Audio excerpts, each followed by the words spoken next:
साथियों, पॉलिटिकल समाधान बाई भारतवासी पार्टी में आप सभी साथियों का बहुत बहुत धन्यवाद, बहुत बहुत साधुवाद।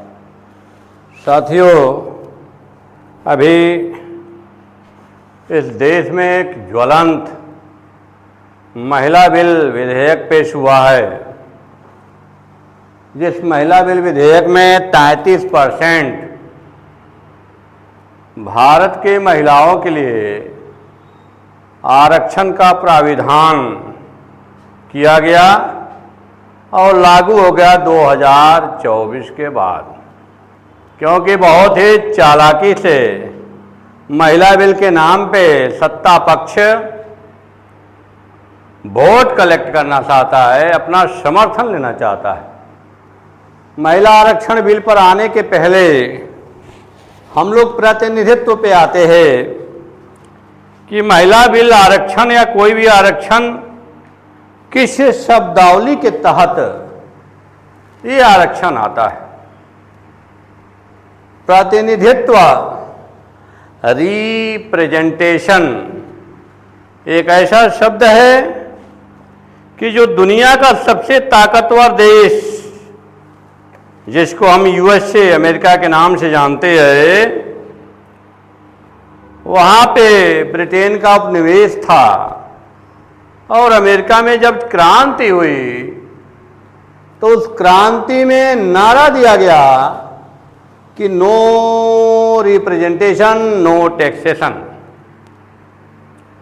साथियों, प्रतिनिधित्व का जो शब्द है बहुत ही महत्वपूर्ण शब्द है, बहुत ही बड़ा शब्द है। जिस दिन भारत का अंतिम व्यक्ति प्रतिनिधित्व को समझ गया, उस दिन भारत की सभी समस्याओं का समाधान हो जाएगा। भारत की समस्या क्या है?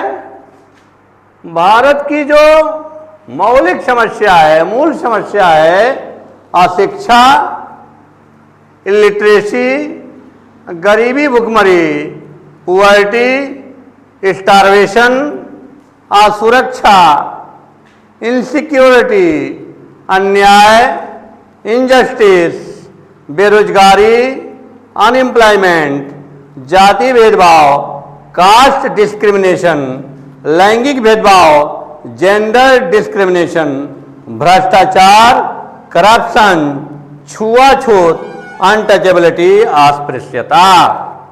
ये जो 9 समस्याएं हैं, उन समस्याओं में प्रतिनिधित्व का ना होना भारत के लिए एक बहुत बड़ा अभिशाप है। प्रतिनिधित्व बहुत व्यापक शब्द है, बहुत व्यापक अधिकार है। प्रतिनिधित्व का एक बाल है आरक्षण। प्रतिनिधित्व की हम परिभाषा आपके सामने रखना चाहते हैं कि प्रतिनिधित्व की परिभाषा होती क्या है। किसी भी मानव समाज, मानव वर्ग, मानव समूह या राष्ट्र के समस्या व उसके समाधान के लिए उस समाज, वर्ग, समूह या राष्ट्र के तरफ से पक्ष रखना, जानकारी देना, वह विचार रखना, वह उसका समाधान करने को प्रतिनिधित्व कहते हैं।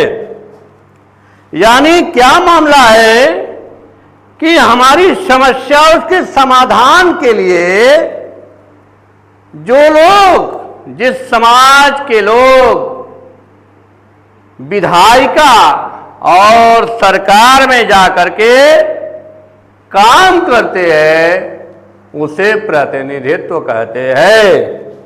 महिला आरक्षण बिल का मामला क्यों आया? क्योंकि आज के 20 साल पहले से हम लोग जो महिलाओं पे उत्पीड़न है, जो महिलाओं पे अत्याचार है, जो महिलाओं पे जुर्म है, जो महिलाओं पे वायलेंस है, जो महिलाओं पे एक्सप्लॉयटेशन है, उसका कारण है महिलाओं का विधायिका में प्रतिनिधित्व न होना। और महिलाओं के साथ एक और भी बहुत बड़ा तबका, जो 90% जिसकी पॉपुलेशन है, जिसको बहुजन कहते हैं, जो इस देश का भारतवासी अर्थात मूल निवासी है, वह बहुजन भी इस देश में, अपने ही देश में, अपने ही जमीन में प्रतिनिधित्व के अधिकार से वंचित है। और ये एक दिन में नहीं, ये हजारों साल से प्रतिनिधित्व के अधिकार से वंचित किया गया। वो कौन लोग है? सो काल आज के समय में ब्राह्मणिकल सिस्टम यानी ब्राह्मण लोग है। तो साथियों, हम आते विषय पे, संवैधानिक रूप से जनसंख्या की जो आइडेंटिफिकेशन है, 1931 में अंग्रेजों ने जनगणना कराई, जातीय जनगणना कराई, वर्णीय जनगणना कराई। उसके आधार पे ब्राह्मण जनरल कास्ट जो आज के समय में कहे जाते हैं, उनकी पॉपुलेशन 9 to 10% के आसपास है। और जो शूद्र है, जिसमें ओबीसी माइनॉरिटी समाहित है, उनकी पॉपुलेशन 52 से 60% है। और जो SC ST है, उनकी पॉपुलेशन 22.5 से 30% है। और भारत की जो महिलाएं है, जो जनरल महिला है, परसेंटेज के आधार पे उनका 10%, ओबीसी परसेंटेज के आधार पे 52 से 60%, ST SC का जो परसेंटेज है 22.5 से लेकर के 30% है। आप सोच सकते हैं कि ये जो 3.5% का पॉपुलेशन है, इस पॉपुलेशन के भारत की जो लोकतांत्रिक व्यवस्था को चलाने वाले 4 पिलर है, जिसको विधायिका, कार्यपालिका, न्यायपालिका और मीडिया कहते हैं, उस पे 3.5% का 90% के आसपास कब्जा। इसका रिटर्न एविडेंस है। अगले आने वाले आगे जो वीडियो बनाएंगे हम लोग, उसमें उसका रिटर्न एविडेंस देंगे। साथियों, ये जो 10% पॉपुलेशन है, ये 10% पॉपुलेशन का भारत के साधन और संसाधनों पे 90% का कंट्रोल और कब्जा है। क्यों है? क्योंकि ये लोग सत्ता के पिलर्स में नियंत्रण बना के रखे हुए हैं। इसलिए साथियों, जो महिला बिल पेश किया गया, एक तो ये लागू नहीं करेंगे, लागू 2024 के बाद करेंगे, और अगर लागू करेंगे तो ये सारी महिलाओं को सामान्य वर्ग के तरह, यानी सामान्य वर्ग की जो 10% महिलाएं हैं, उन्हीं को 33% का ये लाभ मिलेगा। बहुत दुखद बात है। शर्म आनी चाहिए कि लोकतंत्र में इलेक्शन कमीशन ऑफ इंडिया के ऊपर नारा लिखा हुआ है ऑफिस पे, अशोका रोड पे, मजबूत लोकतंत्र, सबकी भागीदारी, प्रतिनिधित्व। अगर ये 52 से 60% लोगों की समस्या को बताने वाले लोग और उसके समाधान को बताने वाले लोग, अगर इनके बीच के लोग नहीं गए, तो इनके किसी भी समस्या का समाधान नहीं होगा। प्रतिनिधित्व को हम समझ सकते हैं। प्रतिनिधित्व क्या है? परिभाषा हमने आपको बता दिया। प्रतिनिधित्व जिस मानव संख्या में, जिस मानव समाज में बेटी रोटी और साधन और संसाधनों का नैतिक और न्यायपूर्ण तरीके से संबंध और बंटवारा होता है, उस मानव संख्या को एक समाज कहते हैं। बाबा साहब अम्बेडकर के लिए कोटि कोटि नमन है कि बाबा साहब अम्बेडकर ने शूद्रों की 6,743 जातियों को एक पहचान दी, ओबीसी, ST SC और माइनॉरिटी, जिसमें 6,743 जातियों का एक कॉन्स्टिट्यूशनल आइडेंटिफिकेशन मिला। 6,743 जातियों में बटे बड़ी जनसमूह को बाबा साहब अम्बेडकर ने केवल 3 से 4 वर्गों का आइडेंटिफिकेशन दिया। इसलिए बाबा साहब अम्बेडकर इस देश के ही नहीं, दुनिया के एक महान लीडर है, क्योंकि वो खंड खंड में बटे हुए मानवों को 3 से 4 कॉन्स्टिट्यूशनल आइडेंटिफिकेशन में उन्हें पहचान दी। इसलिए साथियों, लोकतंत्र में संख्या के आधार पे प्रतिनिधित्व अगर नहीं है तो लोकतंत्र मुर्दा है, और लोकतंत्र जीवित नहीं है साथियों। इसलिए अगर जीवित लोकतंत्र चाहते हैं तो प्रतिनिधित्व को समझे। प्रतिनिधित्व आपके परिवार से शुरू होता है। बहुत पहले से लोकतंत्र का महान कानून, महान नियम पूरे विश्व के परिवारों में लगा हुआ है। क्या है? अगर एक पिता के 4 पुत्र है, 2 पुत्रियां है, तो उस पिता के संपत्ति, साधन और उत्तराधिकार 6 जगह पे अपने आप हिस्सेदारी के रूप में चला जाता है, डिस्ट्रीब्यूट हो जाता है। एक पिता के अगर 4 पुत्र 2 बेटियां है तो उस पिता की संपत्ति, साधन, संसाधन और उत्तराधिकार कितने जगह जाएगा? 6 जगहों पे जाएगा। लेकिन देश में हजारों वर्षों तक महिलाओं के और शूद्रों के लिए, जो ST, SC, OBC के लोग हैं, उनके लिए कोई भी हिस्सेदारी, कोई भी प्रतिनिधित्व के खिलाफ रहा।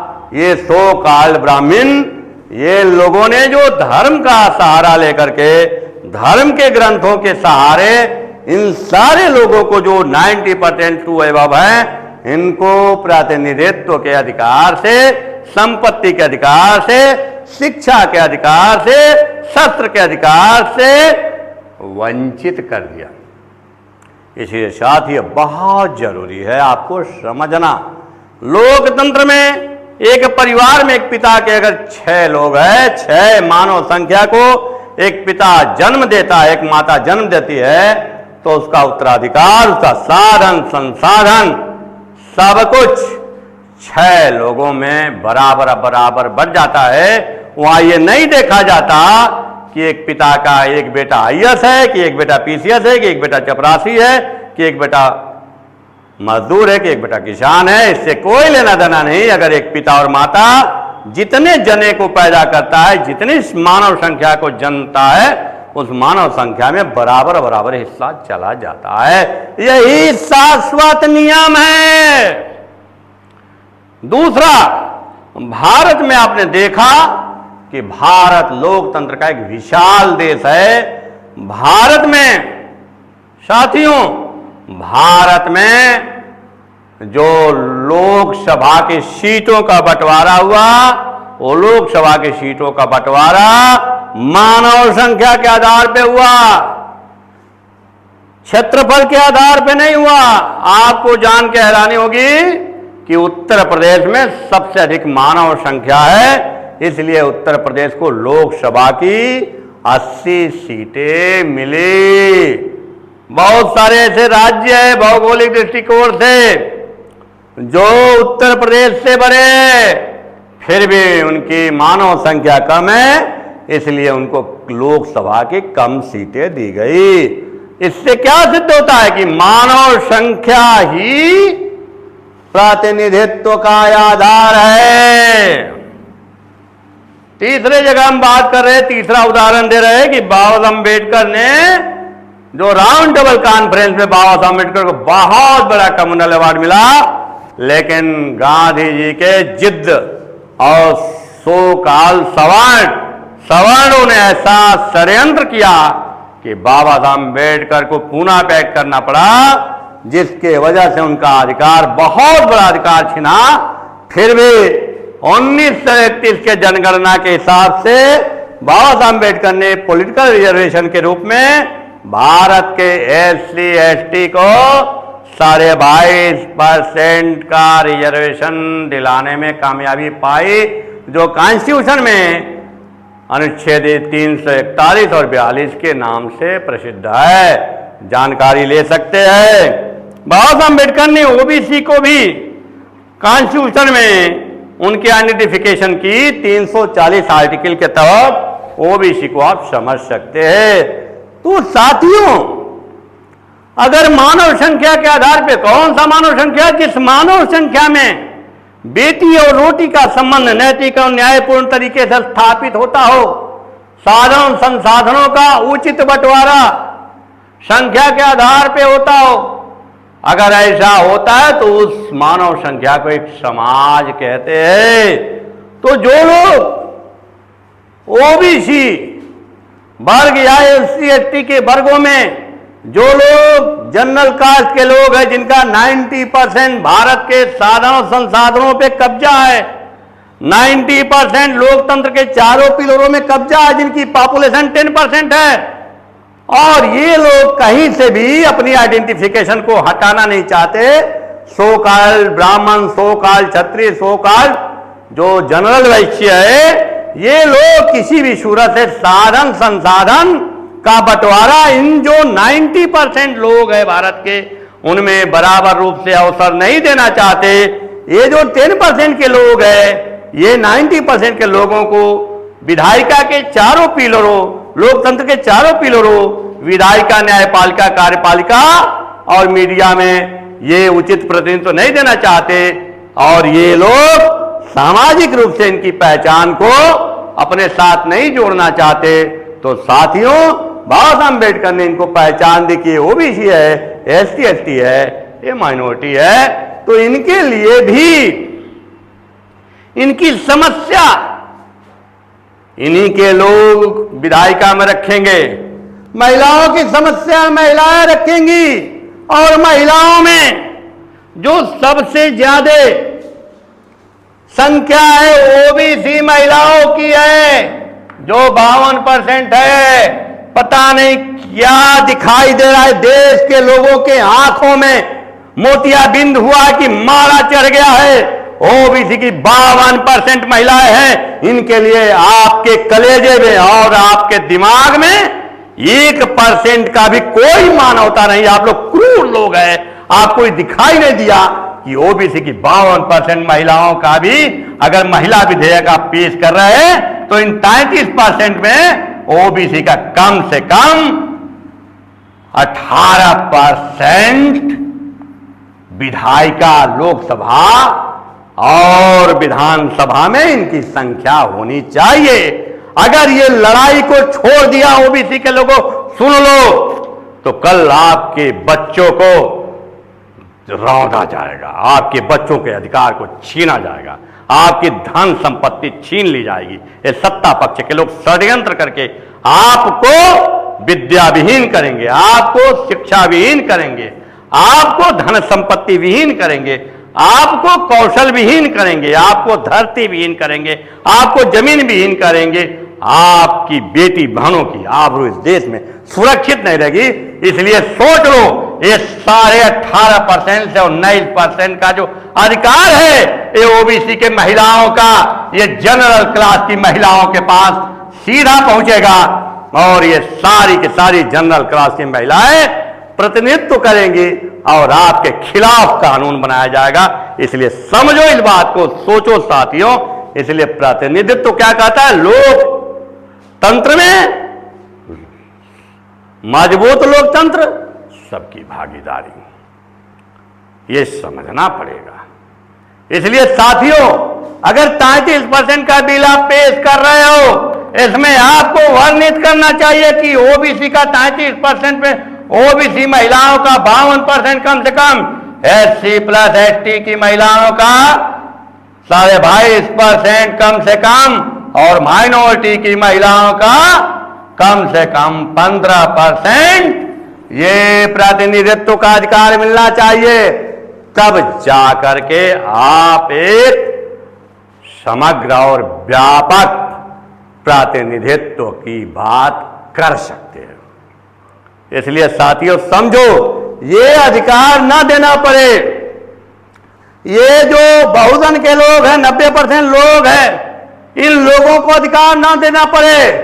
इसलिए इन लोगों ने आज 1000 सालों से धर्म नाम की एक बीमारी को फैला रखा है, जिस बीमारी के ये 90% लोग शिकार है, और 90% लोग जो बीमारी के कारण अपने अधिकारों तक नहीं पहुंच रहे। साथियों, एक उदाहरण देना चाहता हूं, मेरी मंशा किसी के प्रति कोई अपमान करना, किसी को नीचा दिखाना नहीं है। आप सोच सकते हैं उत्तर प्रदेश के सिटिंग मुख्यमंत्री माननीय सम्मानित योगी आदित्यनाथ जी, जिनका मठ और मंदिर गोरखपुर में स्थापित है, अगर उन मंदिर में भगवान जैसी कोई शक्ति होती, देवी देवता जैसी कोई शक्ति होती, तो माननीय मुख्यमंत्री जी को उत्तर प्रदेश का मुख्यमंत्री बनने की कोई ज़रूरत नहीं थी। उनका सारा कार्य, उनका सारे समाज के लिए जो करना चाहते हैं, वो उसी मठ में बैठ करके उस देवी शक्तियों के प्रयोग करके अपने लोगों का भला कर सकते थे, लेकिन उन्होंने ऐसा नहीं किया। उन्होंने ये उससे समझा उस बात को कि नहीं, अगर हम अपने समाज का भला करना चाहते तो हमें मुख्यमंत्री और प्रधानमंत्री अर्थात विधायिका में वर्चस्व स्थापित करना होगा, अर्थात लोकतंत्र में वर्चस्व स्थापित करना होगा। और उन्होंने बहुत बखूबी, बहुत संघर्ष करके उस पद को हासिल किया। मेरा उनके प्रति सम्मान है को अपने जीवन को अपने समाज के लिए संघर्ष में झोंक दिया, अपने जीवन को अपने समाज के लिए बहुत बड़ी कुर्बानी दी। इसलिए साथियों, आपका गलतफहमी दूर हो जाना चाहिए साथियों कि ओबीसी के हैं, ओबीसी के लोग, SC SC के लोग इस बिल को कतई पास मत हो देना। अगर 33% बिल आ रहा है तो उस 33% बिल में ओबीसी का 52 होना चाहिए, ST SC का 22.5 होना चाहिए, माइनॉरिटी का 15 होना चाहिए। अगर इन महिलाओं को इस संख्या के अनुपात में आप बिल में जगह दे रहे हो तो यह बिल एक्सेप्ट है, नहीं दे रहे तो यह बिल हमें किसी भी कीमत पे एक्सेप्ट नहीं है साथियों। इसलिए आपको ये जानना होगा, आपको समझना होगा साथियों। अगर आपने नहीं समझा, आपने नहीं सोचा, तो आने वाला समय आपको हाशिए पे ढकेल देगा और आपके बच्चों और औरतों और आपका भविष्य निश्चित रूप से खतरे में पड़ेगा। साथियों, जानकारी का बहुत बड़ा रोल है। जानकारी, अगर सही जानकारी आपके बीच में नहीं जाएगी तो आप समझ ही नहीं सकते कि हमारे साथ हो क्या रहा है। इसलिए साथियों, आपको ये जानना होगा कि प्रतिनिधित्व हमें चाहिए किसी भी सूरत पे। 52% विधायिका की जो लोकतंत्र में चारों पिलर है, विधायिका, कार्यपालिका, न्यायपालिका और मीडिया, इसमें कम से कम ओबीसी का 52 से 60% हर हाल में आने वाले समय में आंदोलन इतना तेज हम लोग करेंगे कि हर हाल में आपको 60% की भागीदारी मिलकर रहेगी। भारतवासी पार्टी ये पॉलिसी लाई है, ये नियम लाई है कि हर वर्ग को, हर समाज को संख्या के आधार पे उनको प्रतिनिधित्व, उनको आरक्षण दिया जाएगा, उनको टिकट दिया जाएगा, उनको पदाधिकारी हर पार्टियों बनाया जाए, ऐसी डिमांड है। ऐसा अगर कोई पार्टी नहीं करती है, अगर ये कोई भी पार्टी इस बात को आवाज नहीं उठाती है, उनका बाइकाट करो, उनका बहिष्कार करो साथियों, क्योंकि हमारा बहुत बड़ा मामला है प्रतिनिधित्व। अगर इस मामले को आपने आवाज नहीं उठाई तो आने वाली नस्लें आपकी, आने वाली औरतें, आने वाले बच्चे, आने वाले हमारे जो लोग हैं, आपको माफ कतई नहीं करेंगे साथियों। इसलिए बहुत बड़ा मामला है प्रतिनिधित्व, इसको समझे और हर हाल में जो लड़ाई है वो 52% ओबीसी को लोकतंत्र के चारों पिलरों में लेके रहेंगे प्रतिनिधित्व। अभी इसके ऊपर बहुत व्यापक रूप से वीडियो हम लोग बनाने वाले हैं, बहुत व्यापक रूप से इस पर कैंपेन चलाने वाले हैं, बहुत व्यापक रूप से अपने लोगों को समझाने वाले हैं साथियों। इसलिए आग्रह है कि इस विषय पे आप अपना दृष्टि और दृष्टिकोण दोनों तैयार करें, समाज में इस विचार को शेयर करें। इस भारतवासी पार्टी के नाम से यूट्यूब पे जो अकाउंट है भारतवासी पार्टी के नाम से, उसको सब्सक्राइब करें और शेयर करें और अधिक से अधिक अपने लोगों को इसके बारे में बताएं। अगर ऐसा करने में आप कामयाब हुए, ये जानकारी अपने लोगों तक पहुंचाने में कामयाब हुए, तो आने वाला समय आपको नहीं पता है, केवल मंडल आयोग लागू हो गया होता तो ओबीसी के बच्चों को खोजना पड़ता नौकरी देने के लिए। केवल मंडल आयोग लागू हो गया होता तो ओबीसी के बच्चियों को खोजना पड़ता, नौकरी देने के लिए ओबीसी के लोगों को खोजना पड़ता, कंस्ट्रक्शन और जो डिस्ट्रीब्यूशन है उसके लिए ओबीसी के लोगों को खोजना पड़ता टिकट देने के लिए। साथियों, 2 करोड़ नौकरियां अगर आज मंडल आयोग लागू हो जाए तो ओबीसी के पाले में चली जाएंगी। लेकिन अगर प्रतिनिधित्व लागू हो गया तो भारत में आधा से अधिक ओबीसी के पास होगा। भारत में ओबीसी की सरकार बनेगी। भारत में किसी की औकात नहीं है सरकार बना ले, ओबीसी की सरकार बनेगी। और उसका जो छोटा भाई एससी एसटी जो माइनॉरिटी, उसके साथ ओबीसी मिलकर के जो 90% की संख्या बनती है, उस संख्या के आगे किसी की कोई लड़ाई नहीं है। इसलिए साथियों, पहली लड़ाई के लिए शपथ ले लो, संकल्प ले लो, प्रतिज्ञा ले लो कि आज से हम लोगों की लड़ाई, प्रतिनिधित्व की लड़ाई शुरू हो गई साथियों। और घर घर इस बात को पहुंचाओ कि हमें हर हाल में लोकतंत्र के चारों पिलरों में 52 से 60% ओबीसी का, 22 से 30% एससी एसटी का और 15% माइनॉरिटी का, जिसमें 50% इनके सभी वर्गों की महिलाओं को ये प्रतिनिधित्व मिलना चाहिए। इसकी लड़ाई शुरू करो साथियों। अगर आपने यह वैचारिक लड़ाई शुरू की तो आने वाला समय, जो बीज हम लोग आप लोगों के बीच में रख रहे हैं, जो बीज हम लोग बो रहे हैं, आने वाले समय में यह बीज पेड़ बनेगा और इसी पेड़ से हम जो है बहुत बड़ी क्रांति कर सकते हैं। इसलिए साथियों, बहुत बहुत धन्यवाद, बहुत बहुत आभार। आप लोगों ने हमारी बात को ध्यानपूर्वक सुनी, इसलिए बहुत बहुत धन्यवाद। लगभग बहुत बड़ा सेक्टर है पॉलिटिकल समाधान। इस पे आने वाले समय में प्रत्येक विषय पे आप तक हम लोगों का नॉलेज, आप तक हम लोगों का इंफॉर्मेशन अर्थात जानकारी, सही जानकारी आप तक पहुंचाई जाएगी। इसके लिए बहुत बहुत धन्यवाद, आभार। आप लोग हमारी बात को सुनी, इसके लिए बहुत बहुत धन्यवाद, आभार। जय भारत, जय भारतवासी, जय भीम।